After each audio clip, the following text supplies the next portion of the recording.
All right, guys, welcome back. I'm so freaking excited for this one. Meeting Matt about 5 weeks ago. Has it been already? Which is insane to think that I've been doing Primal with you for 5 weeks and, built this friendship and really built this coach athlete kind of relationship and whatever, and just want to share it with everybody. In 5 weeks, I have seen more growth, more hope. And we'll get into the initial conversation that you and I had, a very honest, truthful conversation about when we first connected and working with Primal and that kind of stuff. But even just in 5 weeks, I see such growth and so much hope in my future when it comes to a pain-free lifestyle. So first and foremost, Matt, thank you so much for being here. I appreciate your time.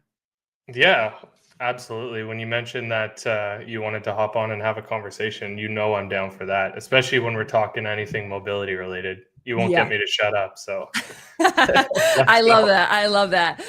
So I really want to just dive in because I feel like there's so much to talk about. And I want to go back to the roots. Where did Primal come from? Oh, that's funny. Yeah, I had a feeling we were going to dive into that. And it always feels like corny to have that conversation and explain where Primal started. But it's pretty important, obviously, right? Yeah. So Primal, like the birth of Primal actually, and the methodology around it, or the birth of the methodology of Primal, really stemmed from me looking for answers for myself. So I have a long history of sciatic pain, chronic shoulder dislocations, over 7, Wow. and some epic hip impingement symptoms as well that just was wrecking my body and making it nearly impossible to train without fear of something. Mhm. There's everything was kind of going wrong. So I couldn't squat properly. I couldn't get dumbbells or barbells overhead. And so I couldn't really train for performance in any way whatsoever without feeling a lot of pain. So looking for solutions for myself. At the time, I wasn't covered, so I was not doing any physical therapy or anything like that. So I was just kind of playing around and trying to figure that out on my own. I was newly into the fitness industry as well around that time. Starting as a personal trainer, doing a lot of coaching with one-on-one clients. And then after a couple of years of like really just diving in, doing my own my own research, taking courses, all sorts of other different things, I started finding things that were helpful, Mhm. like things that started showing me solutions to my symptoms. Whereas before it was all like the typical stuff that you would try. So like stretching, foam rolling, banded distractions, just smashing the muscles with the lacrosse ball, all that kind of stuff. And I would get some temporary relief from it, but that's about as far as it was good for. So Mhm. I was looking for something a little bit more. I knew there was a way, like if physical therapy could work, then what am I missing? You know what I mean?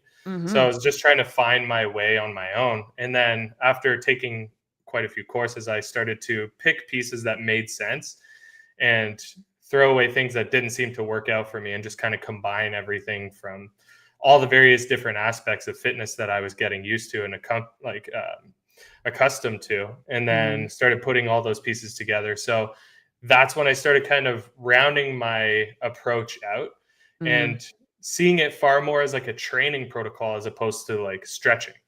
So when most people approach mobility, a lot of it is the perception of it is just like range of motion, whatever Yes. that is. It's just range of motion. 100%. Yeah.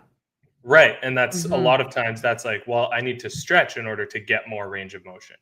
But the Mhm. way we approach it and the way I started learning to approach it was more like a training style. So finding ways to improve stability, movement control through those deeper ranges of motion, not just like aggressively pushing into them, but like learning how to control my body into them, which was like a whole new world of training. And Mhm. then developing strength within those ranges. So it really kind of all stemmed from me looking for a solution to my own issues that was just plaguing me for too long to not feel extremely frustrated.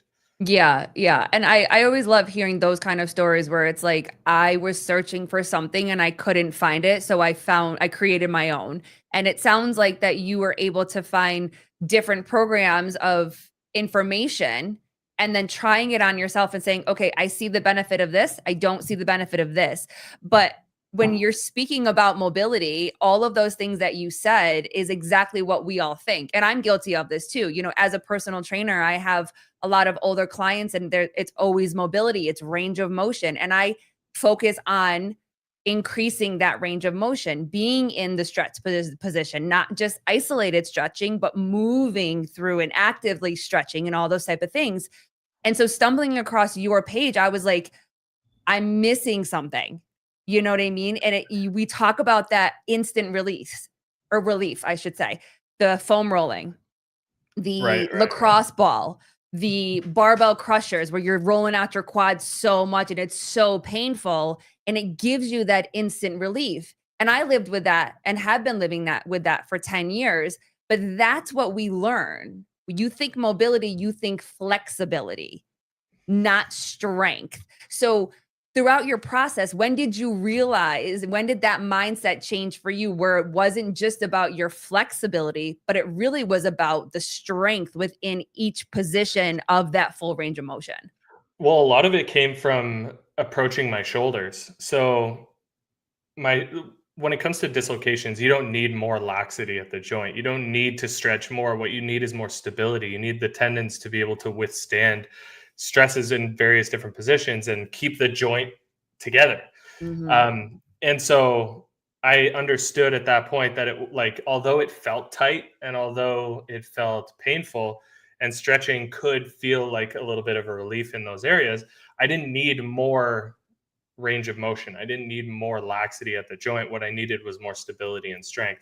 And although I couldn't reach much range of motion, like I couldn't achieve like a good solid external rotation in my left shoulder, it didn't mean that I needed to stretch it out. It meant that I needed to provide my nervous system with some kind of a stimulus to develop the trust so that it stops feeling like that protective tension. Mhm. And so that was kind of like like once I started to realize what was actually happening at the joint and that I didn't need to train more stretching in order to get the results I was looking for, that was like a huge aha moment for me because that's when I started actually focusing more on the control and like isometrically loading the deeper ranges of motion and using loading or just the stimulus of engaging my muscles within the deeper ranges of motion to be able to withstand stress and start to develop more capacity. And it was only then that I started actually seeing progress. So what's funny is that a lot of the stuff that we're doing in Primal right now, like Primal, there's a lot of buzz around Primal at the moment. Like we're starting to get more attention, which is fantastic because the results that we're getting are great. And I want more people to experience that. But what's funny is that a lot of people will look at it and think of it as some kind of magic solution, but Mhm. it's really just components of everything else. Mhm. We didn't create anything. It's just we're Yeah. taking bits and pieces of the things that we found that work really well and combining them and organizing them in a way that's just very logical and strategic to take somebody from like feeling very restricted to feeling open and free and strong within those deeper ranges of motion. So I Mhm. think that's an important thing to highlight right now is that there's nothing like groundbreaking about what we're doing. It's really just like the classic principles of strength training and just organizing them in a way and changing the intention slightly. Yeah. That's all that it is. Yeah, because normally, like we were saying before, you don't think of mobility as strength training. You think of mobility as flexibility. And when we change that mindset around that, it's like, wait, hold on, what do you mean by that? You know, because we were, most trainings are like, well, you need to get full range of motion. That's the ultimate goal. Yes, and if you can't be safe in the full range of motion, controlled in the full range of motion, like you're saying, feeling every single part of each joint and each muscle and being confident in those movements, that's where injuries are going to come and continue to come, and so many people when they stretch, they're forcing a stretch because they keep telling themselves, well, if I'm a little bit more flexible and pushing myself into these positions, then I'll get there, not realizing that if we take a step back, and that's something that I'm working on with you, is in a lot of movements I have the flexibility. I do not have the strength to support my flexibility. And that's where all of my personal issues are coming from. And that's obviously something that I've learned since working with you. So we shorten my range of motion on a couple movements, especially when it comes to lower back, glutes, hamstrings, all those kind of things. Take a step back in order to move forward. but not many people realize that. Oh, Matt, I lost you. Can you hear me now? There you go. Yep. Good. I muted myself back. I find that it's super helpful to use, mobility training is obviously a training approach. Like, it's a methodology that we're working on and we're training through, but it's also an awesome opportunity to learn more about your body along the way. So like when you're going through certain movements and you find that you lose control, that's a good sign that that's kind of your maximum range of motion that you absolutely do own. And that's Mhm. kind of the way I want all of our members to look at it, is like, what do you own? Sure, you can push yourself into deeper ranges of motion or have a barbell push you into a deep ass squat position. Mhm. But how much range of motion do you truly own? And that's kind of what we're chasing here. And one of the things that, if there's one thing that I can have more people truly grasp when it comes to mobility training, is that the entire purpose of what we do is to develop better proprioception and and I'll explain what I was that going to is. say, explain that to us. Yes. Yeah. So to develop better proprioception, but also to actually have a strong stimulus with the nervous system. Yeah. That's absolutely what it is. It's kind of like a dance with the nervous system that we're doing. It's Mhm. less tissue related, more nervous system related. Mhm. So proprioception is really just the awareness of where your body is in space. And it sounds very simple, but it's kind of like a complex relationship that you have with your body that is like ever developing. And one of the best things that you can do with your mobility training is to truly tune into every movement and really feel the contractions and engagements of your muscles. And especially as those muscles start to lengthen to their like furthest lengths or shorten to their most shortened positions, because that's where we're often weakest and that's where we often lose the most control. But if you can start feeling what it feels like to get in there, that's when you start carrying the results from the mobility training to the barbell, to the Mm. gymnastics stuff. That's when you start to actually stop turning it into just like a stretching thing that you're doing and actually start to feel like, holy shit, I can actually feel my glutes engaging powerfully at the bottom of my squat now Yeah. and exploding up to the top. Whereas before it was just like like using that stretch reflex and bouncing at the bottom, just using momentum back up. You can actually feel the muscles turning on. And that's like a lot of that proprioception starts to play into that, which is one thing that I think is the biggest missing piece for a lot of people when it comes to mobility training, whether you're doing just stretching on your own or following like another app that'll guide you on certain things. I think that's a big missing piece. And I've found that Mhm. since I started Primal. So that was one of the big things that I wanted to make very clear, was like, in my exercise videos, I'm going to give all the cues, like all the education. What do you need to feel? What shouldn't you be feeling? What do you need to avoid? And really pay attention to all that stuff, because intention goes such a long way beyond just doing the movement correctly. It's like once Yeah. you start doing it correctly and understanding why and what you're trying to achieve with that particular exercise, that's when those results will carry over so damn well to the gym, to the barbell, gymnastics, everything. Yeah, and it builds your confidence too. That's something big that I'm learning with since working with you too, is just building my confidence in those positions coming from such an injury. So a lot of you guys know I've had back and hip pain for over 10 years. I can't remember a time that I didn't have any sort of pain, and slowing everything down and all of your videos and intention and all of the movements through Primal and stuff like that. I realize that I don't have activation in a lot of my muscles. Like when you say things like, okay, you should feel the activation here, or you should feel the activation in your glutes in the bottom of a squat. I don't think I know what that is. I don't think I've ever felt that, because I've always relied on my flexibility. I'm the bouncer out of the bottom. I can get my ass to my heels, ass to grass, whatever you want to call it, and use the momentum from the bottom of my squat simply from a bounce to get myself up, not realizing that every time I did that, I was actually hurting myself more than that was being productive. And doesn't matter how much weight. It can be a barbell, it can be 55 pounds, all the way up to, I think my highest squat clean has been 155 at one point, and front squatting 185 pounds. I'm bouncing out of the bottom with no stability, relying on a weight belt, no stability in the bottom of my squat, never feeling it in my glutes.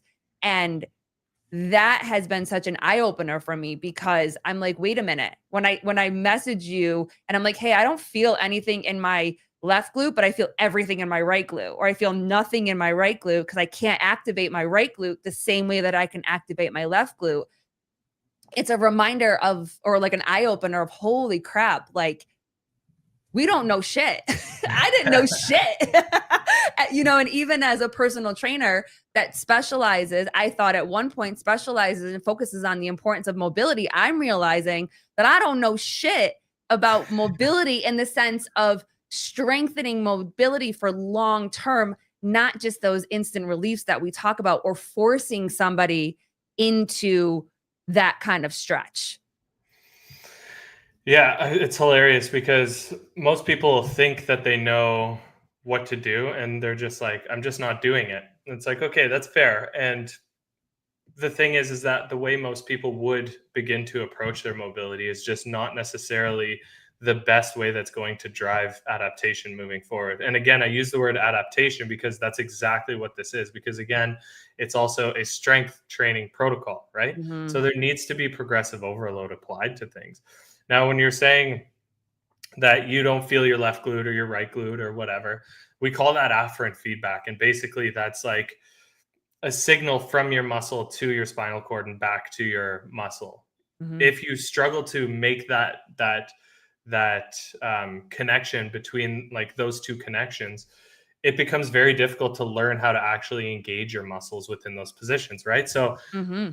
exploring the deeper ranges of motion is a fantastic way of not only just improving the quality of your joint health and just the function of that joint in particular, but it also is fantastic for like creating and developing that relationship between your nervous system and your muscle tissues. It teaches you how to actually use your muscles within them because you're exposing yourself to those ranges of motion more frequently and allowing your muscles to do things there, as Mm-hmm. opposed to that 1 second at the bottom of the squat, or not even, you're just like bounce right back up. You Yeah. don't give your muscles time to actually connect and like become aware of those positions, right? Or your nervous Mm-hmm. system even.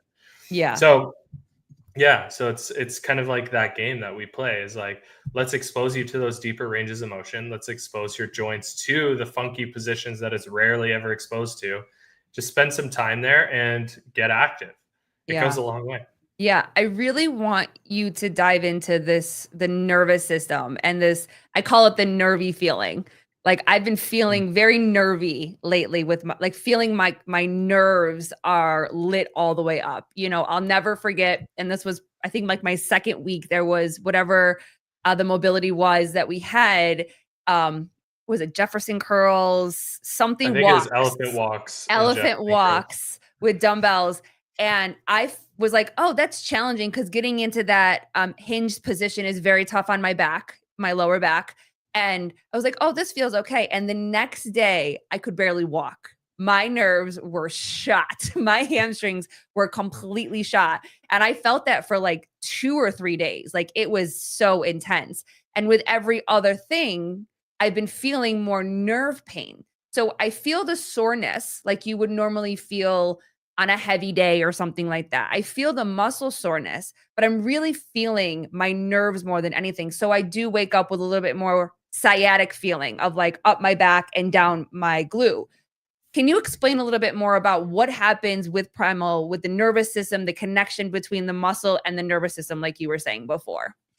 Yeah, well, when it comes to mobility training in general, it really is kind of like it's a game of trying to influence the nervous system. So a lot of times, especially when you've been dealing with pain for over 10 years, it's far more than just a physical thing at this point. Like it's multifactorial in so many ways, right? Like it's often like a mental game as well that we need to play, where Mhm. you need to learn to trust certain positions again, and we need to also reduce the sensitivity of the nerves. So that comes with practice and work, and it's definitely kind of like an easier said than done kind of thing. Mhm. But the nerves are, when they're easily excitable and easily triggered, it becomes very difficult to do anything without triggering them. So like at that point, it's a game of trying to manage the amount that those are going to hinder your movement and the amount that we're going to trigger the pain, right? So this is why we talk a lot about like, okay, Colleen, maybe we should take a step back from the amount of range of motion that you're exposing. Or when you see this particular exercise, like the Jefferson curls, maybe we need to substitute it for this, or we're starting unloaded, or we're doing this or that, just scaling things appropriately to make sure that we continue building up. Nerve pain can be a real bitch. And that's one thing that we want to just make sure that we keep an eye on. And this is why we have a coaching piece to what we do. I was having that conversation with one of the members the other day. They're like, "Oh, I've noticed you're more expensive than the other options that are out there." I was like, "Yeah, shamelessly." Like, either. Oh, I Are you lost still you with first. me? I can. Oh, there you are. Yep. Go ahead. All right. So you were speaking with another member, a little bit more expensive. That's where we lost you. Yeah. So I was basically saying like we'll never be the cheapest option either, because we want to make sure that we're educating along the way, because there's people in situations like yourself that they truly do need that education piece where like, are you losing me again? No, you're good. Nope. Am I freezing on you? All right. I think so. So there's little pieces that we need to make sure that there's that the members can learn along the way in terms of actually making long-term progress, because I don't ever want somebody to come in and just pay the subscription, do the work, and then off you go. I want people to come in, pay your subscription, learn about your body, where your imbalances are, where your weaknesses are, learn about an effective approach that can actually develop strength that's going to help you manage those symptoms, and then on your way you go. So I want to make sure that people come in and learn. Now, when it comes to the whole nervous system game, that's tell us all about the nervous system game. Yeah, because the way I see it is that the nervous system is somewhat like it's like a bodyguard almost. Like it's there to protect you, right? Now, certain ranges of motion that you don't have solid ownership of, I use that term, like owning those ranges of motion. So like for you, for example, you have a ton of range of motion, but you didn't have great control. You don't have good strength within them. You don't know how to activate your muscles within those deeper ranges of motion. Your nervous system doesn't trust those ranges yet. At all. Exactly. Like at all. So it's going to perceive those as a threat pretty much. So those ranges aren't safe. And that's when you get the symptoms of discomfort or just crazy restriction or spasmy muscles. Like if your back or your hamstrings cramp up like crazy, or your hips go nuts, like cramping, that's very common. That's when you start to feel those type of symptoms, because your nervous system has yet to understand that you can actually manage the ranges of motion within those deeper ranges of motion. And so that's kind of what we're after, is like exposing you to them more frequently, especially patterns that are irregularly used in CrossFit and stuff like that. Like we're very sagittal creatures, right? Back and forth stuff. Yep. So we expose you to rotation and side bending and lots of different things. And that's when your nervous system starts to pick up. It's like, okay, so we're being exposed to these ranges more often. We're learning to engage our muscles there. Okay, so maybe we can withstand some stress within those positions then. And that's when it's like, okay, now you can access them under the loading, so under the barbell, or okay, we'll grant you access to a little bit more range of motion just to see how you do there. And that's when we start developing strength there as well. So it's like that's the progression piece. So at the end of the day, that's kind of what it is. And unfortunately, nerves are also can be very sensitive things as well. Like I was telling stubborn too. They're stubborn as fuck. They definitely can be, for sure. Like, yeah, frustrating process in many ways. Yeah. Well, real quick, in case you guys didn't realize, we have officially collabed with Primal Mobility to get it to everybody and anybody. Again, I've done it for 5 weeks, and I see the amazing progress and hope that I have had in the last 5 weeks. And so we want you guys to join Primal. So we do have a discount code. Thank you, Matt, to get this out to everybody. So Gabe, congrats, welcome, and it's going to be awesome. Going to be absolutely awesome. And I want to go back to when I first reached out to you. So shout out to Rolo. You know, Rolo has been constantly promoting and posting about your program and Primal and stuff like that. And I'm very much a creature of like, if I see it enough, I finally realize that maybe I should do something. I did this with a coach that I worked with a couple years ago. It was kind of like posting social.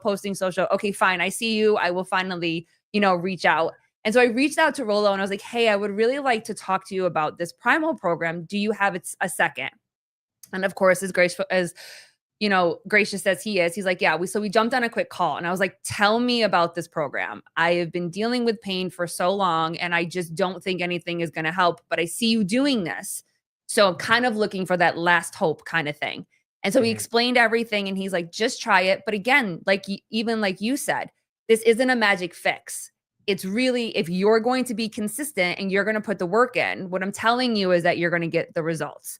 And so I was like, okay, I'll try it. And he didn't even sell me on the best part. So reaching out to you and signing up with it, instantly I had a message on the app that you use from you personally saying, welcome. I'm so glad you're here. What's going on? How'd you find us? What's your history? And like from the minute that I got onto the app, and you don't get that normally with these very low price programs, that's more of like that one-on-one price that you're paying for. You're paying way more to get that kind of attention.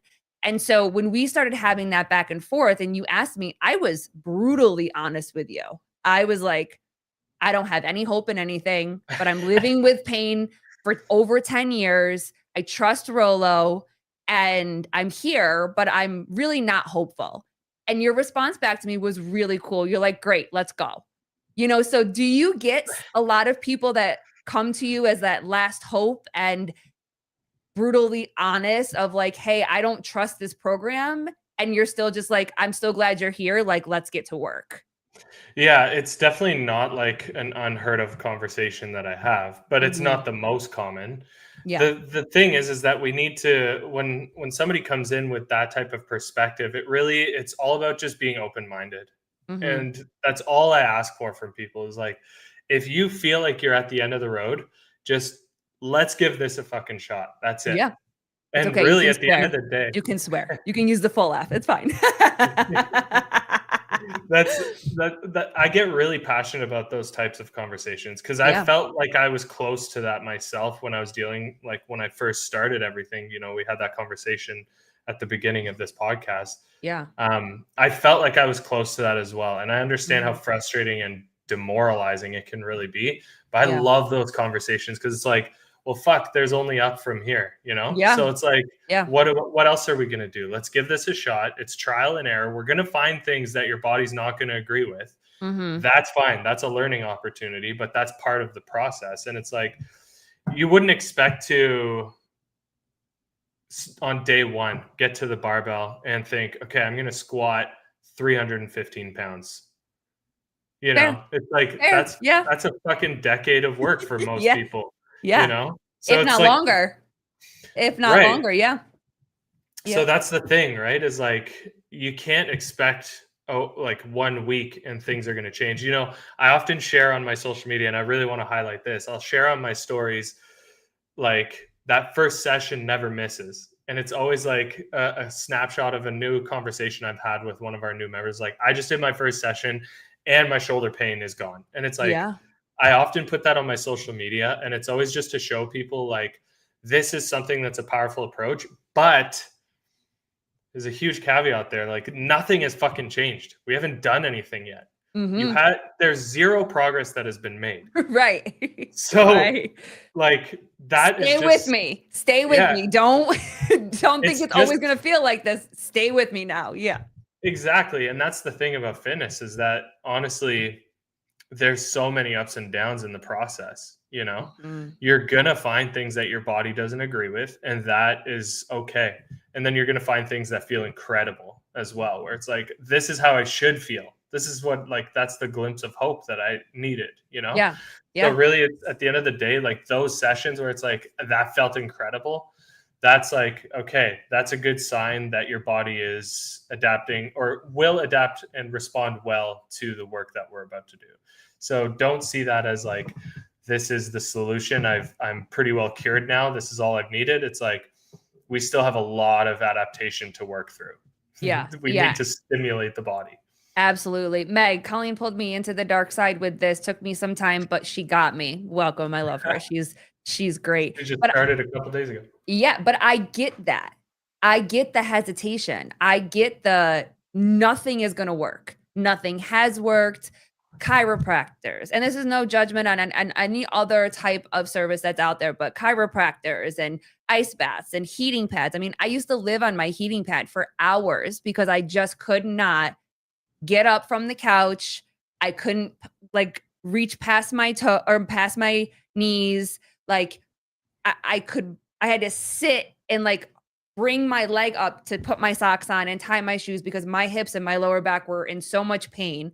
Rolling for hours, a lacrosse ball for hours, trying to just get some sort of relief of anything.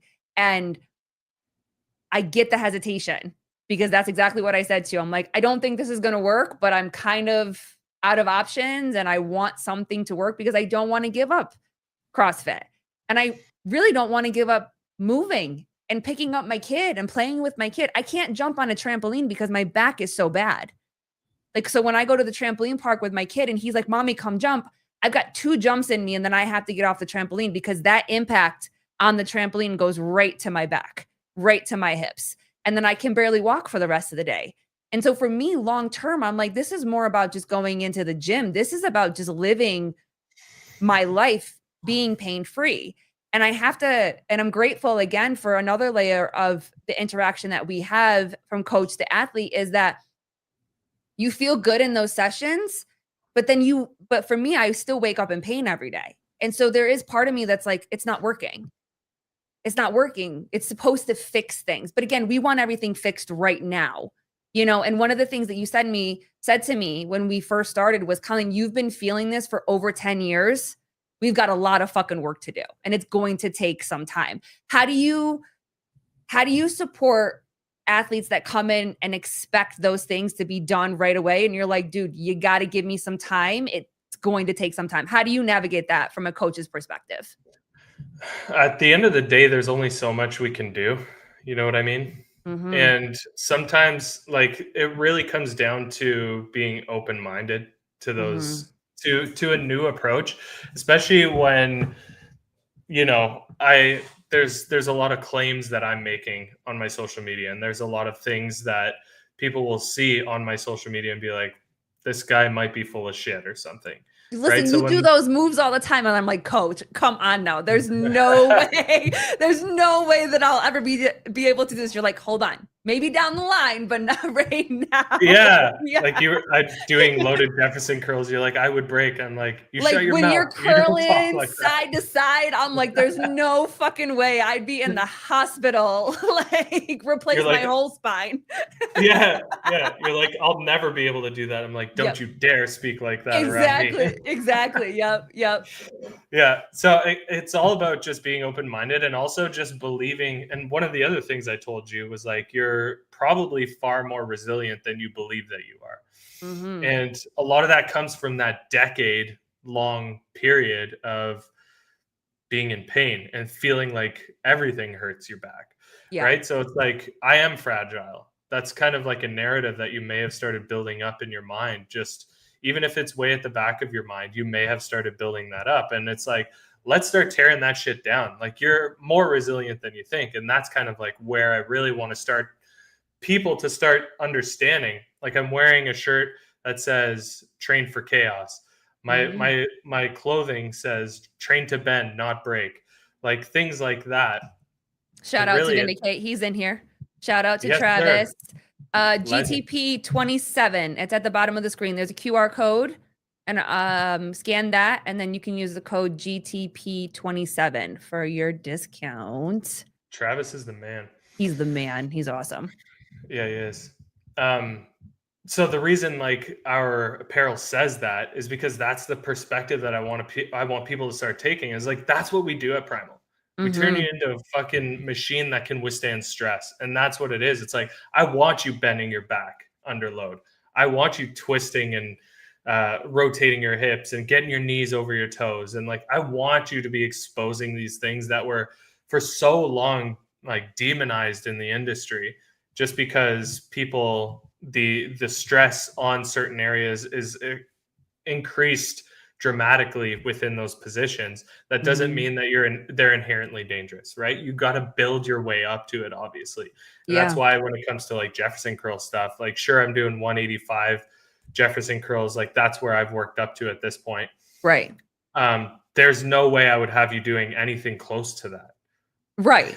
You Right. know, Exactly. because Yeah. again, it's like it's a training protocol. I would just like you wouldn't have somebody on their day one get under the barbell and load up 215 or 225 on the bar.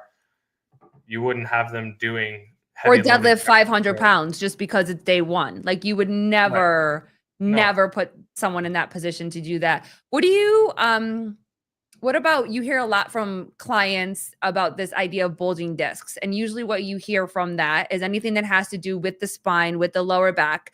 So many doctors are like, well, don't do anything. Just sit down. Don't Right. move and whatever. And I've experienced that with a couple clients where they're like, well, I can't do this, this, this, and this. And I said, well, if you're doing this, if you're doing a deadlift, that's the same thing as picking something off the ground. Let's get you in a better position versus you just kind of reaching for it and then hurting your back even more. Let's work on your position. Or I can't squat. So you can't sit and stand? We can't sit and stand. So for you, what do you first of all, what do you say to people when they're like, I have a bulging disc, I can't do all of these things? And then how frustrating is it as a coach, especially with Primal and building your company, of when you hear doctors say, well, don't do anything, just sit.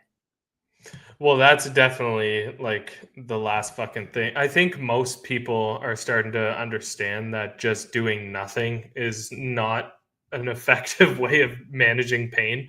Mhm. It's not an effective way of managing anything, honestly. We're meant to move, right? So Yeah. I just pray that people have enough common sense to know that that's not, and sometimes it's a difficult thing to manage. Like if you don't understand fitness or human body and it at all yet, then that Mhm. might just seem like the best approach. It's like, well, when I move it fucking hurts, so why would I move? We Yeah. need to find ways to move without aggravating and triggering the pain. So the way I approach it is like, cool, you have an active bulging disc or a herniated disc. Okay, then what we need to do is use the pain that the symptoms of pain that triggers as kind of like our like our guardrails. Mhm. So that's what I use. It's like, okay, where do you feel the pain trigger? So a good example of this, like it will just kind of use this as an ongoing example because I think it's relevant and people can grasp it. Yeah. Is like if you go to bend over and round your spine, you get like a shooting pain down your leg or something like that. Mhm. Or like it just causes back pain to round your spine. Cool. At what point do you start to feel that pain, that shooting sensation down your leg? Right. At what degree of flexion? Like I don't need you to actually know how many degrees of flexion, but how much how Yeah. much Yeah. spinal flexion are you able to expose before that starts to happen? Cool. That's where we're working. Yeah. That's where we work. And that's it. We go through the same training protocol, the same work, but within your limits currently. And we develop the capacity there. And over time, your body will start to be able to withstand capacity in deeper ranges of motion because the nervous Mhm. system is ultimately going to allow access to deeper ranges over time. Now, that being said, it's certainly not always that simple, right? Mhm. Like pain is extremely complex, and it's Right. important for us to understand that and acknowledge that. But it also doesn't help just to fear it, you know? Mhm. And I think it's also important for people to understand in many cases that pain doesn't always mean damage and pain doesn't always mean um, danger either. Mm. That's So, something we really need to change our perspective on, because we instantly feel pain and then we think that something needs to be fixed. And it's like, yes, we need to fix it, but it's going to take some time and you need to look deeper into what that is, because so many people get to that point where, if something hurts, they want to go get a shot. They want to go get some sort of instant relief kind of recovery stuff, but it doesn't actually work long term because you're not actually fixing the root cause of it. You're just putting a band-aid on it, but we don't realize that. We don't understand that because so many times doctors and again, my own training as becoming a coach, you don't know all of these things. You're just going to go with what you know. And that's why it's always important to continue to ask those questions. So for you, when you were coming through your own experience and you were going through all of these programs, I know you said you kind of, took this and liked this and realized that this worked and that kind of stuff. Did you ever reach out to medical? Did you ever have conversations with other people in the fitness industry about what you were developing? And did you have any pushback with that? About what I was developing. Well, through your own process of like researching yourself, and because obviously something was missing. You were like, these things are not working, so I need to find out my own answers. Did you reach out to professionals? And if you did, was there positive feedback or was there some like pushback? I have always been quite open with the approach that I am like with what I've been doing at Primal. And there's no doubt that early on when I was developing this stuff and just kind of piecing everything together and also playing around with it with myself, as well as starting to implement it on the clients that I was working with as well. Mm-hmm. There's no doubt that there's lots of things that I did that were questionable for sure. Right. Mm-hmm. Where at the time I was like, this is magical. This stuff fucking works. Yeah. You know what I mean? Yeah. But there's no doubt that I would have gone too quick on certain things and probably just been too absolute about my language around things as well, which is also very important, right? Like when you're approaching people who are struggling with pain and stuff like that, and how that can affect people's lives in such a way. It's important to approach your language appropriately. Yeah. Because you don't want to give false hope and also fuck somebody up. Like if you tell them to do something and then they get fucked up, that's on you.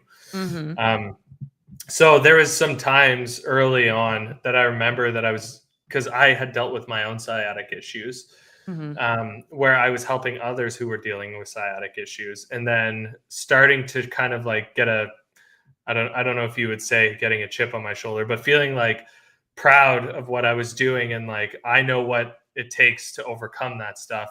And then, I got checked pretty hard by a couple of professionals about that it was actually quite dangerous, the language that I was using and the approach that I was taking. And that opened my eyes quite a bit. Like it was probably around that time where I realized that having dogma around anything is not going to be like a dogmatic perspective around anything is not going to be helpful in my development, which was like the most important thing to me at that time was like, how can I get better? How can I improve? How can I build my business and awareness of what I'm doing here?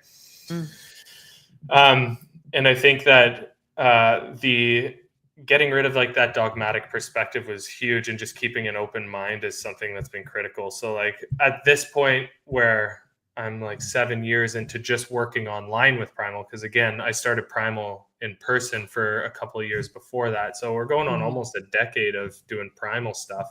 Amazing. I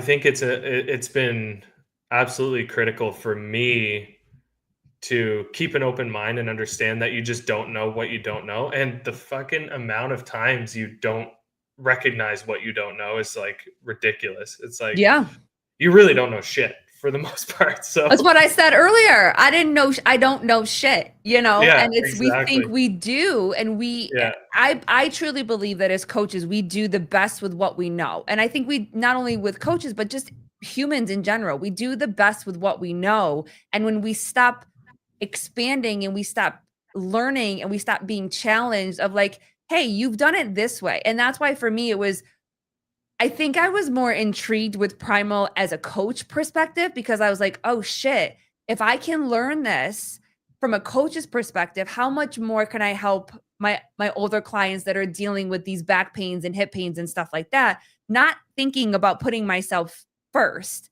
And then after talking to Rolo, I was like, you know what? Let me go through it first before I start to to show my clients and walk the walk, or I need to walk the walk before I talk the talk and promise That's them all exactly these what I did. things. Yeah. Be the And guinea pig. exactly. And so what I have implemented now is some of the movements that I find that are the best for me, the tactical frog, the primal flow, those kind of things. I'm slowly starting to introduce them to my clients in a way of the knowledge that I understand and sharing it with them. And they're like, oh, this is challenging, but it feels really good when I'm done. And I think that that's the coolest part about being a coach is why not continue learning, like you said, as a guinea pig? Because then I can tell from my perspective. And, with this collaboration that we chose to do, we can talk about my story going through this. And I'm going through it and telling you guys how amazing I'm feeling 5 weeks into this program, also knowing that there's so much more to go. That's awesome. That's exactly what I did, and that's the exact process that I had taken when I started, like, the Primal method, was Mhm. basically just like, "What's working for me? Oh, interesting. Let me try and apply this to my clients at the time." Started Mhm. working on some stuff, it's like, "Ooh, that didn't work so well for that person, but it worked really well for that person. Why? What's the difference here?" Yeah. Yep. And starting to understand, it's like, "Oh, well, there's difference in anatomy, and there's difference in just current capacity, and there's" it's just such an unreal puzzle to piece together. And that's why I absolutely love my job, is because really Mhm. it's like the human body is it's like a piece of machinery. The way I see it is like it's all just a bunch of gears. Everything's just Mhm. working in rotation, honestly. And Yeah. when one thing moves, it just triggers an effect up the chain, and then it causes another thing to be able to move effectively. So when people ask me, like, how do you help how do you even know how to help somebody who's dealing with knee pain or low back pain or whatever in the squat or in any movement pattern? It's Mhm. like every movement pattern, every position you put your body in is just a collection of biomechanics. It's just a Yeah. collection of positions that your joints are in. So once you understand the positions, you can dissect it down, dilute it down to the individual biomechanics, and that gives you basically a pool of things to play with. Yeah. It's like now we have 5 different clear biomechanics that are exposed during this one thing. Which ones of those 5s, or which ones of those 5 um, cause issues or potential issues to the knee or the low back? Okay, that's what we need to zero in on and start addressing with our approach. And it's like, okay, now we can address those with isolated movement, biomechanical um, mobility exercises, or even global exercises, like applying the entire position as a whole, and Mm. then expose them that way and then rebuild it back up to the position. It's like Yeah. it's such an interesting puzzle. Yeah. Yeah. The body is definitely a very interesting machine. We go through a lot of different phases. It reminds me, I was trying to think back to when my back really started to hurt. And it's when I stopped being a dancer. So I was a competitive dancer growing up, classically trained ballet, tap, jazz, modern, all type of stuff. And I was like, did I have injuries? Yeah, I think I had a little bit more limitation in my back because I'm hyper flexible everywhere else. But for whatever reason, that thoracic spine, I just could not get into those different positions. But I was doing so much laterally and putting myself in positions and whatever. So I was still strong in those movements. Kind of brings you back to when you're a baby. You're rolling on the floor, you're moving all this, and you can do all those things. And then when you stop doing those things, and you're very linear on everything that you do. I'm going to walk this way. I'm going to turn my body and move this way. You lose all of that kind of stuff. And so for me, that's really when I think my injury started to happen, or when I was prone to injury, and then I got hurt. And then I've been dealing with this for so long since then. And it's a reminder that, again, we're not meant to sit. We're not meant to Right. stand and only walk certain ways. Like our body is meant to move around. And what I'm seeing in your program is that there's a new introduction into the way I used to move, of like, okay, we're going to break the thoracic spine and try to move each part of the thoracic spine, not just one spot. So many times, like, you focus on just the lower back because that's the tight part. But then you're like, okay, now I want to do kipping. Well, shit, I can't really get myself through. Why is that? My shoulders, my thoracic, all of those things. you really break it down of like, let's move the body the way it's meant to. Let's stop keeping it so much in a box. Yeah, it's funny because a lot of people will experience symptoms in the shoulders, right? Like it's like I can't kip my shoulders just feel so sore. They hurt like crazy whenever I try to do gymnastic stuff on the bar. And that's exactly what I was telling you about before. It's like, okay, well, what position is exposed when you're hanging off that bar? Shoulder flexion. So Yeah. now we have to look at what creates that position and why is there so much stress placed at the shoulder? Well, we need to look at the rib position. We need to look at the thoracic, the scapula, and the shoulders. Everything kind of makes that position. It's not just the shoulders, even though your shoulders are feeling the symptoms, or your thoracic spine or whatever. Yeah. Yeah. Right. So everything moves as like, again, it's kind of like gears. One thing moves, it causes the ability for another thing to move. But even though you're just feeling the symptoms in one place, that doesn't mean that's the place that's the main problem. Like you were saying, your thoracic, but a good example, I think, is shoulders. A lot of people struggle with shoulder pain, especially in the CrossFit space. Yeah. So doesn't many mean shoulder that the injuries. shoulders. Yeah, exactly. And it doesn't mean that the shoulders were inherently the main issue. You know, maybe your shoulders are taking on unnecessary amounts of stress because the other areas can't move effectively. Your scapula is stuck on your rib cage. Yeah. Yeah, absolutely. All right, guys, we got a couple more minutes. Don't want to keep Matt too long. So if you have questions, put them in the chat so that we can get him. Joseph, I'm not asking that question. We're not being inappropriate on this conversation right now. I want to hear it. I can't see it. Oh, if you go on the page at the top, you see where it says comments? If you click that, you should be able to see them. Joseph Ramirez, are we talking about everyday mobility or something dirty? Hey, I mean, I think it's going to help in the dirty department too. Get those hips moving. That's right. That's right. And so if you haven't started following Primal, you should find Matt on Instagram. But I love, and these are very similar to the videos that you have in our app.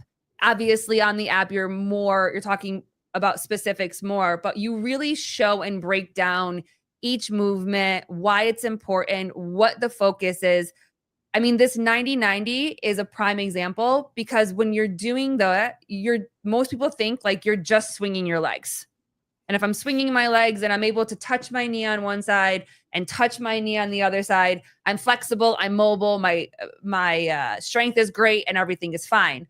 But you really break down each movement of where is the tension supposed to be? Where is the intention of this movement? You know, for me, with a lot of these movements, I keep my back so straight because of the fear that I'm going to hurt my back.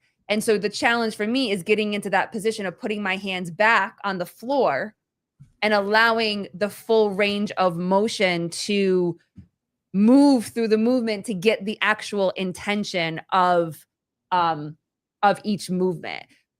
How long did it take you to realize how much of a breakdown that you were going to do yourself and realize that, okay, 90-90 is not just sitting in that position. And then also being able to train people. When did you realize how much depth was going to go into mobility? Pun intended. Yeah. I mean, I think that can almost be like my biggest flaw in some cases as well, where I just oftentimes try to go do more and go deeper and give more, when in fact, like, this is something that we're actually experiencing right now as a potential problem, that we've given too much in the membership. And that's not to say that we should be charging more or anything like that. That's not my point here at all. My point is that when people come in, there's so much, they have access to so much shit that they're like, where do I start? Yes. Now, yes, that's a real problem, right? So we since starting ERP, the End Range program, a year ago now, the main thing that I wanted was like, I want to create the fucking greatest mobility training experience on the planet. And I want everyone that comes in to feel like it was made for them. I want them to feel like they have access to everything, no matter what they're dealing with. And I don't want it to cost people hundreds of dollars per month. And then that turned out to potentially be a problem, because we're like, okay, we have like 20 different programs that we want to put together. And then somebody comes in, they're like, where do I start? It's Yes. like, Yes. okay, so when I first started, Rolla was like, so you're doing the back one and the hip one. And what I was like, no, Matt said Primal first. I'm only doing Primal for, I forget how many weeks we decided, but I'm doing Primal until Matt tells me to switch or add. That's where I'm starting. Yeah. And I think that's like, we're trying to figure out how to make it more streamlined. Like, we think we've done a good job at organizing everything within it. Mm-hmm. But there's only so much you can do within the confines of the app that you have, right? Yeah. So we're looking at how to make that more effective for everyone. Anyway, so to answer your question, yeah, I think I realized as soon as I started building out my own library that it was going to be like, it's massive how in depth I had to go, because I always found that was one of the biggest problems that people had with their mobility shit. I would get videos back because we do in depth like queuing and whatever else and feedback on your videos. Yeah. I would get videos back and people were just flopping in and out of positions. And it's like, okay, we need to do a better job at truly queuing, because what it is when it comes to mobility training is control and strength. If you don't have that and you're just like a good 90-90, that's still a good example for this. If you're just flopping and letting your knees flop and then your hip is coming off and your pelvis is rotating and just compensating everywhere, you're not actually doing anything effective for you. Mm-hmm. Like, sure, that might be helpful in a recovery sense because you're just kind of moving back and forth, very passive, very gentle. But when it comes to actually driving adaptation, there's no true progress that's going to be made from that. So early on, when I started really building out my library, I was like, okay, these videos, if I'm not careful, they'll end up being like 5 minutes each. So I have to try to be as concise as I possibly can, while also really driving home the main intention of everything we're trying to do. So it's like, when you're doing this, watch out for this, because this is a very easy compensation that you'll overlook. So for example, the 90-90, when you go into that position, your butt cheek could easily come off the floor. And then that's just making you think you're going into internal hip rotation, but you're not actually going into more internal hip rotation because you're compensating to do so. Yeah. So it's like, I don't care if you get your knee to the floor. I don't give a shit about that. What I care about is that you're keeping your pelvis in this position and you're actively driving your knees towards the floor. I want you to feel the engagement in your adductors, your glutes, your hips, and feel like you're moving your knees back and forth, as opposed to just kind of letting gravity flop you over and you fall into the position with it. Yeah. So, but I think that you've shown with Primal, and especially with your own work, is that mobility is not as simple as we all felt and have believed for so long that it is. Your mobility strength program is very complex. The body is very complex. It's connected to the nerves. It's more than just getting into a position because you're supposed to get into an end, the end range of motion. It's how do you get there safely, effectively? So as simple as you're trying to make it, you also are very passionate about teaching people that mobility is not just black and white. Like, there's so many nuances into it. So it's like, yeah, how do you find that balance between giving too much and giving exactly what we need? Because you do. Your videos are so informative, but they also get to the point. So from somebody that's using them, what I can say to you is that you also just get to the point. You're like, this is what it's supposed to feel like. Like you said, these are a couple of things that you might do. Let's try to avoid those. And then if there's any more questions, we have a conversation after that, And so I think that, like, they're so important to break down of, is it the heel that's driving into the ground? Is it the knee that's driving into the ground? Is it activation here? Is it activation at the bottom? Are you, like the other one for me, and I can't think of the name of it right now, but you're on your knees and you're lunging forward, like just the hip, the pelvis tuck underneath. I'm like, oh, I can be in that position, not tucking my pelvis and go all the way down. My range of motion is fine. You're like, wait, tuck your pelvis and then push yourself forward. And I'm like, oh, first of all, I can't get as low as I can without doing that. And also I feel it differently. So you are breaking it down enough for us to realize this is the intention and this is what's going to get you there.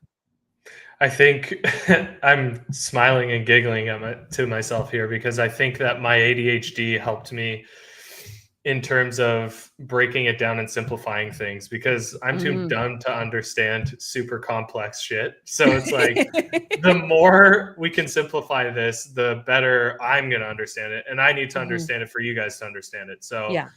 because I'm the one delivering the service here. So I think honestly, I think it came down to my ADHD. It was like, how the fuck do I get my head around this? But when In you're order so to be able to passionate about deliver it. something, we want to talk about it. And I see that Right. as a coach myself sometimes where I'm like, I'm saying too much. Like we don't need to say the entire book when we're trying to explain something. We need one or two cues to help them get into a better position. And then the next time we can build on that. Let's try to keep the two cues that we gave them the first time and then maybe add one more. And then slowly the goal obviously is to progress into the proper technique and that kind of stuff. Something else that we've talked about is this idea of DOMs and pinching.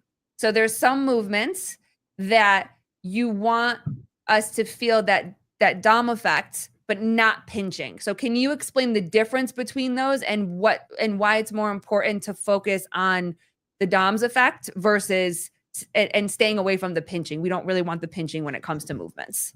Yeah, I mean, not all pain or discomfort is equal, right? Like that's everyone can kind of understand that is that people understand or can comprehend when something's kind of a good discomfort versus a bad discomfort. And the more you approach this stuff, the better that mental awareness becomes, I suppose. But DOMS, for those that don't know what that is delayed onset muscle soreness. So what that tells us is that and this is not uncommon. Like the first 2 weeks when you come into Primal, you'll experience some DOMs for the most part. What that tells us is that we are exposing some understimulated areas. And that's a good sign that we're challenging you in a way that you've never really been challenged before, and that your body's going to be forced to adapt to it and ultimately get stronger as a result. Whereas that pinching type sensation is basically just like, or like any kind of bad pain. That's what we want to avoid, because again, when it comes to improving your mobility, your body is going to perceive bad pain as a dangerous thing, right? So your nervous system immediately just starts to create protective tension. So it's like, oh, we can't go that far. It's dangerous. So it's actually very counterproductive. So when you're feeling like pinching or throbby or whatever type sensations that are deemed as like bad pain, then that's something that we want to completely avoid. So usually the things that create DOMs, you're not necessarily going to notice DOMs until the day after or 2 days after. But the things that create DOMs are like strong contractions or like deep stretching sensations. Those will all create DOMs. And those things are quite common early on in your primal mobility training career, I guess. Similar to like if you've taken a month off of the gym and then you go back and you squat and you're like, holy shit, the next 4 days is like, it's rough. Yeah. Yep. That's DOMs, and that's what we're looking for, and that's a good thing. Even the cramping. I was going to say, tell us about cramping. Yeah, people think cramping is a bad thing, and usually when you start to cramp, you stop and you stay away from something like that. But for you, cramping is not necessarily a bad thing. Yeah, to me, that's a sign that we are actively engaging and your body's starting to try to understand how to engage the muscles within certain deeper ranges of motion where, again, they haven't really been much exposure, or there hasn't been much exposure to. So it's certainly not uncommon. Again, those first 2 weeks is such like a learning curve for your body because you're being exposed to things that you really don't get exposed to in many different cases. Yeah. So we get you rotating, we get you side bending, flexing, knee over toe, all sorts of crazy shit that you've potentially been told to avoid for a long period of time, or you just don't get exposed to during your training. Like the barbell is very much about sagittal movements, very forward and backward stuff. So the moment we start getting you to like rotate your spine and like contract your muscles in an intense way, because intensity is also a thing that we really focus on a lot. We program with RPE. The moment we get you contracting your core, your muscles within deep spinal rotation, and your back starts to trip out, that's basically a sign like your nervous system's like, well, how do we contract our muscles here? It's like we've never really engaged them in this way before. So how do we do that? So they start to like fire and freak out. Yep. And that's basically what it is, right? So it's like, cool, your body's learning how to engage. Your body's learning how to contract the muscles. So get out of it, shake it out, let that cramp go away a little bit, and then let's get back into it, like right Get away. back into it. Yeah. Usually I would feel the cramp when I'm getting out of the movement. So like the first couple times I did 90-90, like I could feel it on the last one. And then as I'm getting out of the movement, I would feel the intense cramp, but it's all on my right side. And I guess it's expected because that's where my pain is, on the right side as well as my hip. Meg, did you do the elephant walks today? Let me know how you feel tomorrow, because those tore me up for a very long time. I think she did them yesterday. Oh, So and she you're may still have feeling that good in today? Oh, champ right there. That's a champ right there. Those are rough on the sciatic nerve, and that's something that you have a history of, right? Yeah. So Yeah. I'm not surprised to hear that those tore you up. Now, another thing you should ask is, like, in the community, how many people are struggling with QL DOMs right now? Because that's probably everyone. So I tried that crazy move. And again, I'm not the best with the names of the movements, where you put your arm on the bench, or I put it on my chair, my couch. I have like a couch chair, like a love seat, and dropping the hip all the way down to the ground and coming back up and pushing through that. I was only able to do 3 on each side. And let me tell you, those are so difficult and so Brutal. painful afterwards. So I felt them very quickly after. And what I will say, with the first 2 weeks after each session, I would tighten up pretty quick. Like my hips would get instantly tight. My back would get instantly tight again, very quickly after the movements. Now doing it so long, I feel more relief for longer between my workout as well as between my mobility. So sometimes if I have time, I do it before. Sometimes I do them right after. I'm starting to get a small little routine like we had talked about when I first wake up. And I'm actually doing a little bit of something right before I go to bed. So I'm trying to constantly, not overdoing it, couple reps, nothing crazy, just to continue to move my body in those movements that, like you said, feel good. And I know that I feel that relief from them. But those Yeah, explain the importance of those and why it's so painful. Well, I'm going to try to find it. I don't know if you have one on your Instagram, but go ahead, try to explain it. Let me see if I can find it on your Instagram. Yeah, I'm trying to think of when I may have posted probably a few weeks ago, but I post a lot, so good luck. Yeah. It's great. If you don't follow him, go follow him. He has so much information on his Instagram. Those are QL drops or QL dips. I forget what we call those. QL drops or QL dips. Okay, this is an advanced. I did not do it this way, but I found this one. This one's pretty advanced. Let's see. This. Holy crap. Yeah, that one's a bit more adductory. That's insane, yeah. Coach. Okay, sorry, go ahead. That's insane. I love that shit because people see that and they're like, what the fuck? What is going on here? The same as like a heavy Jefferson curl. People freak out when they see that type of stuff. And that's always good times. Yeah. So the QL is a quadratus lumborum. I call it the Harry Potter muscle. We actually, Steve and I, he's my co-host on my podcast, and we had a whole podcast about the QL, and it connects from your ribs to your pelvis. And it's basically like right along that lumbar spine. And it's a muscle that helps stabilize the pelvis, which it has a lot to do with how your lumbar functions then. That muscle is so often understimulated. We're just talking about understimulated muscles creating DOMs, or addressing understimulated muscles creating DOMs. That's exactly one of the things that we do when it comes to addressing the QL. I understand that it's possibly one of the most understimulated muscles. So the moment you start stretching it out, even just stretching it, you'll likely feel some DOMs from that. But like stretching it and then engaging it, pulling it back to like that neutral position, unreal. The amount of DOM that Insane. comes from that is crazy. And so for someone like Insane. yourself dealing with back pain, was there like any fear or concern that you overdid it? Yeah, I almost didn't do it.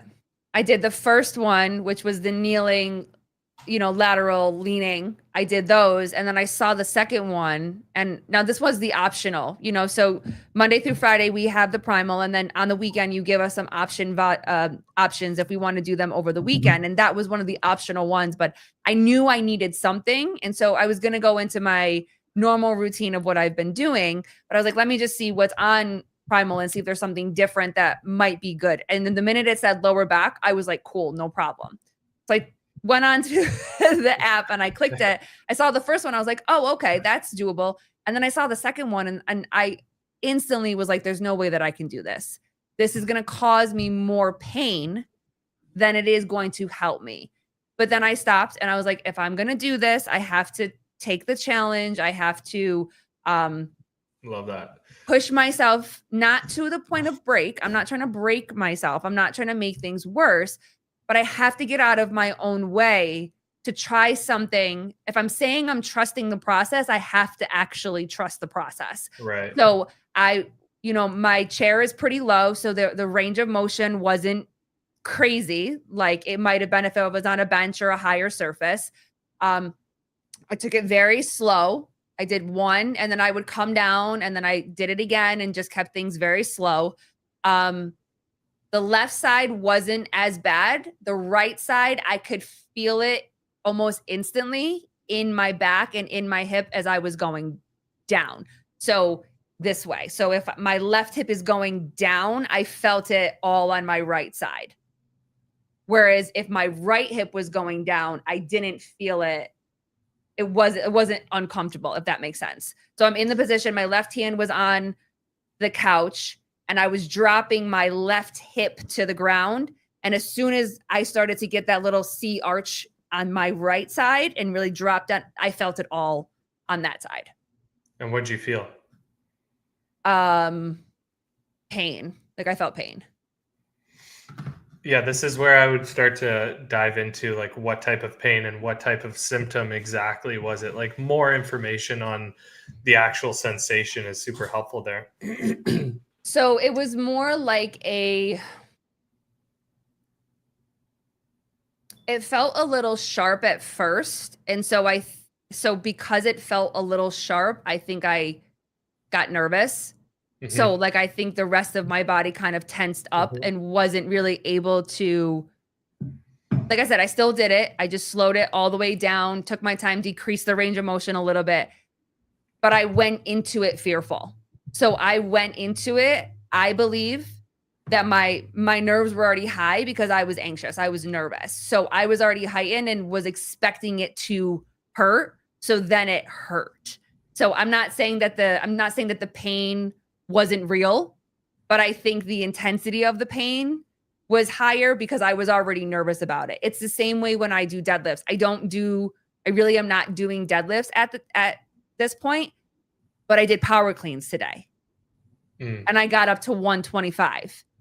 And I am still moving pretty slow, trying to build the confidence in the explosive movements or whatever, pushing through my feet, not pulling with my back and those kind of things.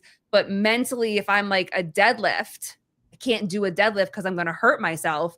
I'm already putting my body in that nervous sensation, if that makes sense. Yeah, for sure. And like once you understand the principles as well, it all becomes so much easier to navigate too. So like, as you said, you reduce the range of motion. That's a huge stepping stone. Like that's how you scale these movements. Let's reduce the range of motion and then reduce the intensity as needed. I'd rather keep the intensity where it is and like truly find a way to stimulate the tissues as much as we need to in order to actually have an influence over like to drive adaptation. Yeah. But all you got to do is reduce the range of motion until you're not exposing that pain that flares up, right? Because as you said, like you felt that pinch, then everything kind of constricted. Yes. Like that right there, that's where that nervous system was like, oh, danger. Yes. Right. So that's like what we want to avoid. We want to start developing that trust. And I think that this conversation is actually very valuable to other people, because take this concept and apply it to wherever you're feeling pain. Yeah. Right? Yeah. We all feel pain at certain points in our life. Like, it's a normal thing. And the entire purpose of Primal, what we do, is to reduce the amount of likelihood that we're actually going to experience those things. Yeah. Like, at a certain point when we're trained, like we train CrossFit for most part, right? Like everyone here is probably CrossFitters. Yep. You're training at a very high intensity, under fatigue, and sometimes with quite a heavy load if you're like really pushing the percentages on things. Right. And you're like, there's no doubt that you're susceptible to injury under those circumstances, right? It just happens. And that's part of the game. And that's the game that we play. And what we do is we do what we can to reduce the likelihood of that injury, right? Or that pain or whatever. And that's not to say that CrossFit is dangerous. That's absolutely not what I'm getting at, because I don't think it is whatsoever. Yeah. But what I'm trying to say essentially is that when you perform at a certain level, discomfort, pain, injuries is kind of part of the game. And what we do is try to then catch it earlier, because there'll always be signs earlier. Catch it earlier and then address it, and then it no longer becomes any point of concern. Yeah. So when it comes to like the primal training stuff, or even when you're scaling stuff in the gym, it really comes down to mostly reducing the range of motion or reducing the stimulus in some way, right? So like for squats, you're going to reduce to like box squats, for example. Right. Right? Same kind of concept. So for you, instead of doing it up on the love seat that you were doing it on, maybe you would just have your arm extended and you would do it directly off the floor. Okay. So there's reducing range of motion there. Or in extreme cases, you're on your elbow on the floor. So now your range of motion is like just a few inches. You know what I mean? Yeah. And really, you're still moving through the pattern, which is lateral flexion, side bending your spine. But that's a very rare pattern to challenge your body in. So a lot of people are going to be quite exposed in that position. And then it's easy to feel like this is not really that safe, right? So it really comes down to understanding how to manage all that stuff. And that's what it is. It's like, understand the principles, and it comes down to just like reducing the range of motion for the most part. Absolutely. D Reed, making me mobile would be a full-time job. I think Matt is up for the challenge. So you can sign up. You can sign up for Primal Mobility, use code GTP27, and your mobility game will be on the up and up. All right, guys. Are there any other questions? We'll hang out for maybe a couple more minutes. I don't want to keep Matt too long. He's got more work to do, kids to take care of, everything in between. Did you get your workout in today? You still got to work out. Like, I got a solid workout in this morning. Very nice. Very nice. Yeah. So if there's anything left, I feel like you've said so much, and I would like to continue throughout my journey to do more of these, and we can, pop on and just talk like where I'm at, what I'm experiencing, bring people in, have questions, that kind of stuff. So for people that are hesitant, I feel like we've already answered this, but let's, bring it home. People that are hesitant to reach out because they've tried everything, what's the number one thing that you would say to them to get them to come join Primal and try it out? What's your pitch? I think I would prefer people to come in feeling ready, as opposed to just like taking it on a whim and just being like, fuck it kind of thing. I would prefer people to feel like, okay, I'm making this decision and I'm actually going to trust the process. So if that means starting with a conversation, we give a 7-day free trial in our app. So it's like, come and taste everything before you commit to anything, because that's super important in my opinion. But if it's easier just to have a conversation, I know that Primal's not for everyone, and that's fine. I don't want it to be for everyone. I know what we do, and we do what we do very well, but we're definitely not for everyone, and that's for sure. So that being said, if you're on the fence or you have any questions or really just feel like you've tried so many different things, I guarantee that I could probably provide some insight that could be very helpful. So start with a conversation. Just hit me up on a DM and I can offer some advice, or just say, fucking just try the 7-day free trial and let's work on it together for 7 days and see how you feel after that and move forward. Yeah.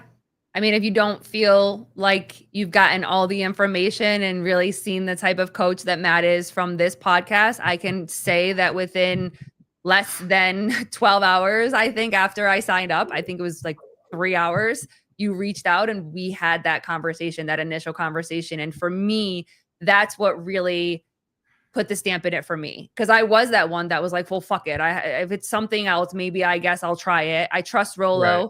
You know what I mean? And he's like, just try it. But again, he gave the honest truth. Like, you have to commit to this. This progress is your own. It's not up to Matt. It doesn't matter what Primal shows you. This is your own. So if you're committed to it, then you're in it. And I still was like, okay, yeah, like it's probably not going to work, but why not try 7 days free, whatever. But for me, that initial conversation that you and I had when you were like, I'm grateful that you're here. What's going on? Let's get to the root of the history. And the minute I told you that I've been dealing with this for 10 plus years and I have zero hope in believing that I will ever be pain free, that was it. And that conversation, and then every conversation that happened after that, was really why I was like, I'm going to commit to this and I'm going to do this, because I feel like this is actually hopeful. And I'll never forget the first time that I wrote in the group where I was like, this was my breakthrough. This is where I see true hope, because I was having a really difficult day and I was in a lot of pain. And normally I would just pull out my heating pad. And like I was saying earlier, I'd sit on my heating pad for the rest of the day when my kids like, can we please go somewhere? And I'm like, I cannot get off this couch. That's how much pain I was in. Oh, man. And I dropped, or I was like, I got my mat out and I was like, I can only remember these 3 movements. And it was the flow, the frog, and the split. I was like, let me try those and see if this relieves any sort of pain. And it did. And it did. And I was like, holy shit, this could work. This could be the thing with time that's going to get me to that goal of a pain-free life. So if you're on the fence, you can reach out to me personally. I can, give you all the information from a personal perspective from an athlete. Matt has also done this himself as he was building Primal out. Reach out to Matt. Use the code GTP27. We're very grateful to be able to collab with Primal and really believe in the mission that you have in trying to get this to everybody and anybody that is willing to put in the work and commit to themselves and trust the process. And that's a testament to you, because you are an amazing coach for all the time and all the effort that you give to everyday people that come into your program and say, hey, listen, there's no hope. And you're like, we can do this. So I appreciate you as a coach for sure. Oh man, I'm not the type of person that's very good at taking compliments, but thank you. Not many people are. It's okay. I appreciate it. Anyway, let's talk about motherhood. Yeah. All right, guys. Well, on that note, Megan and Matt have nothing left to say, speechless. We'll leave it at that. Matt will be back on again at some point to continue to talk about my journey. I've reached out to a couple people that have also been through Primal that are going to come on and chat about their journey. Again, if you have questions, reach out to Matt. DM is probably the best way to reach him at primal.mobility. I'm looking at it right now. Yeah, reach out to him. It's always in my it's always in my stories. It's always in GTP stories. So all right, guys. Thanks so much. This was awesome. And we'll see you guys next time. See you later. Bye-bye.